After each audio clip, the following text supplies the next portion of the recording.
Très bon article de Caradisiac. On va reparler donc de BYD et d'un point de vue donc non pas macro, enfin en tout cas pas microéconomique, mais plutôt macro, en tout cas d'une manière donc globale. Comme je l'ai dit, pour moi BYD c'est le futur numéro 1 mondial. En fait, comme il est capable de faire à la fois, contrairement à CATL, donc les batteries au moteur, en passant bien sûr par le style et aussi le véhicule en totalité, en fait, ils ont des possibilités que les autres n'ont pas. Donc même si c'est des véhicules qu'on voit peu éventuellement et qu'on ne verra peut-être pas forcément en France, eh bien d'une manière globale, pour BYD, c'est exceptionnel puisque, contrairement à Tesla qui fait moins 1% dans le monde, c'est 41,33% donc par rapport à l'exercice précédent donc de 2023. Donc, mais si Tesla donc voit son hégémonie donc menacée par la marque de l'empire du milieu, les autres constructeurs occidentaux sont tranquilles. Pour le moment, donc 98% des ventes de BYD sont réalisées sur son marché interne. Alors pour le moment, parce qu'ils ont décidé de ne pas pour le moment faire la guerre. À partir du moment où BYD, au niveau électrique et hybride, ils arriveront donc à maturité, qui seront à peu près à 80% de voitures électriques et hybrides, voire 90, voire 100% donc en Chine, obligatoirement, et une fois surtout que BYD, comme éventuellement SAIC, MG derrière, enfin du moins MG et SAIC, donc juste derrière l'entité, donc auront des usines en Europe, faut bien comprendre que les priorités ne seront plus les mêmes, c'est-à-dire que l'usine, les produits ne viendront plus forcément de Chine, même si ils les stockent très souvent en Turquie ou éventuellement dans les pays de l'Est de l'Europe. Donc ces stocks sont quand même dédiés, mais il y a plus de facilité donc d'envoyer ou de pas envoyer. À partir du moment, un petit peu comme Tesla avec Berlin, il y aura des usines. Ces usines en Europe ne seront pas pour la Chine. Donc en fait, il faut bien comprendre que là, ils mettront certainement les bouchées doubles. Donc on nous explique, mais s'il n'est pas pour autant, alors en revanche, quand le chinois BYD affiche un score de 3 millions de voitures donc distribuées en 2023 et que l'an passé il augmente donc ses ventes de 41,3 de 4,2 donc millions, donc là aujourd'hui c'est près de 4 millions de véhicules donc essentiellement hybrides bien sûr et électriques, et bien de l'autre côté oui on a Renault donc avec si on peut dire il n'y a plus d'alliance, hein, Alpine, Dacia et Renault, c'est pour ça que ça va être très compliqué donc pour Renault. Donc ils ont vendu 2,2 millions d'autos en 2023 et on serait ravi que ces chiffres de 2024 soient similaires. Oui, de toute façon ça va être ça. La suprématie de Tesla menacée, alors en fait je l'ai déjà expliqué, aujourd'hui BYD a une croissance qui est beaucoup plus importante, ils font beaucoup plus de bénéfices, donc obligatoirement Tesla, c'est même pas qu'il va être menacé, c'est que Tesla ça va être compliqué. Donc on pourra en reparler éventuellement dans une vidéo où Tesla en fait ponctionne toutes les normes de l'Union européenne, puisqu'en fait si tu ne respectes pas les normes CAF, eh bien en fait il faudra donc racheter des crédits un petit peu comme le CO2 ou quoi que ce soit. Donc en gros c'est Tesla qui se gave là-dessus. Donc l'américain ponctionne les aides, les impôts des Français et des Européens, pour schématiser. Je trouve ça un petit peu dégueulasse. Donc encore une fois, ça ne peut pas être parfait. Hein. L'oncle Sam aime bien toujours avoir un petit peu un coup devant nous pour pouvoir un petit peu dépouiller donc l'européen malheureusement. Je suis désolé d'être cru, mais c'est comme ça.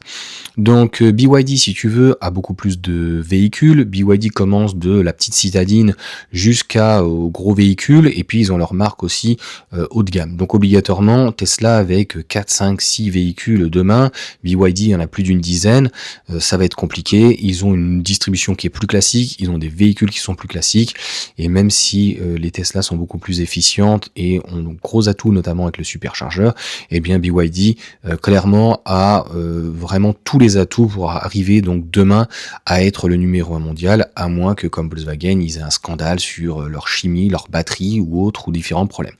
Les hybrides sont majoritaires. En Europe, les taxes sur les importations en provenance de l'empire du milieu ne s'élèvent qu'à 17% pour BYD, mais ici non plus. Le chinois ne bénéficie pas de ce qu'il peut rester donc comme le bonus, donc les pays unis en un. Bah, la route de l'Ouest est-elle bloquée pour autant pour lui? Alors ça, j'en ai déjà parlé dans une vidéo, donc réflexion. D'un point de vue global, je pense que BYD a toutes ses chances pour arriver à 10 millions. De toute façon, avec une augmentation chaque année pour le moment de 40%, eh bien, faut s'imaginer que l'année prochaine, BYD aura dépassé les 5 millions, voire se rapprocher des 6 millions, donc de Stellantis et d'autres groupes comme éventuellement Ford, j'en ai déjà parlé, ou General Motors ou autre. Et puis si en 2026, donc là je parle de 2025, mais en 2026 ils augmentent encore de 30 ou 40% et qu'ils ont ce type de croissance, qui est tout à fait possible, eh bien ils se rapprocheront des 7-8 millions. En tout cas, ils sont sur une très très très très grosse croissance, pénétration de marché. En Europe, ce n'est pas le cas, mais encore une fois, ça dépend en fait de leur stratégie. On voit bien par exemple avec Toyota, c'est pas parce qu'en fait ils se vendent dans le monde beaucoup de RAV4 ou de Corolla que forcément en Europe il va se vendre ce type de véhicule. Donc ça, Toyota l'avait bien compris et vend donc beaucoup d'Aygo, de Yaris, etc. Donc ce serait ignorer les ressources de la maison de Shenzhen, car c'est sur les 4,2 millions de voitures qu'il est vendu, seulement 40% sont totalement électriques. Les autres sont hybrides, oui, ou de l'hybride rechargeable. Et puis encore une fois, ce qu'il faut pas oublier, donc voilà, je te laisserai lire le baratin. Ce qu'il ne faut pas oublier en fait avec BYD, ils ont deux grosses forces, voire trois. C'est-à-dire que sur leur marché, ils règnent en maître, de 1, de 2. Quoi qu'on en dise que derrière, il y a les partis communistes chinois, c'est qu'ils font quand même beaucoup de marge. Et de 3, en fait, ils sont énormément en développement, donc beaucoup de recherche-développement, et ça leur coûte, en fait, entre guillemets, que dalle, dans la mesure où la plateforme, donc leur plateforme, la 2.0 ou 3.0 qui arrive ou quoi que ce soit, en fait, ça fait déjà donc des années, ils sont sur essentiellement le tout électrique ou l'hybride rechargeable. Donc en fait, ils sont pas forcément sur le thermique. Donc obligatoirement, ils vont gagner en points de performance. Et encore une fois, donc tout cet argent qui est prolifique avec une croissance à 2 chiffres, obligatoirement va venir alimenter donc le bénéfice qui est extrêmement positif. Et donc on est dans un cercle de toute façon qui est extrêmement donc positif. Ils sont voilà, c'est bénéfice, croissance totale. Donc qu'est-ce qui pourrait en fait finalement les arrêter? C'est ça plutôt la question. Donc si tu l'as en Europe, ça peut être les frais de douane, ça peut être le fait que ça soit des véhicules chinois et qu'il y ait un certain patriotisme ou qu'il y ait un bonus européen et que de toute façon on voit bien que la mayonnaise elle prend pas et que aujourd'hui pour le moment encore BYD propose des véhicules trop gros, trop chers et par contre, si on a un véhicule comme le Seal GT, qui arrive, comme je le dis à chaque fois maintenant dans mes vidéos, en compact, mais qui serait plutôt une berline de 4,63 m aux alentours des 30 000 €, comme X-Pain avec le REM03, c'est ce qui manque en fait. Aujourd'hui, à 30 000 €, en France, on a éventuellement qu'une citadine ou une petite compacte, et encore, Mégane, même pas de 308.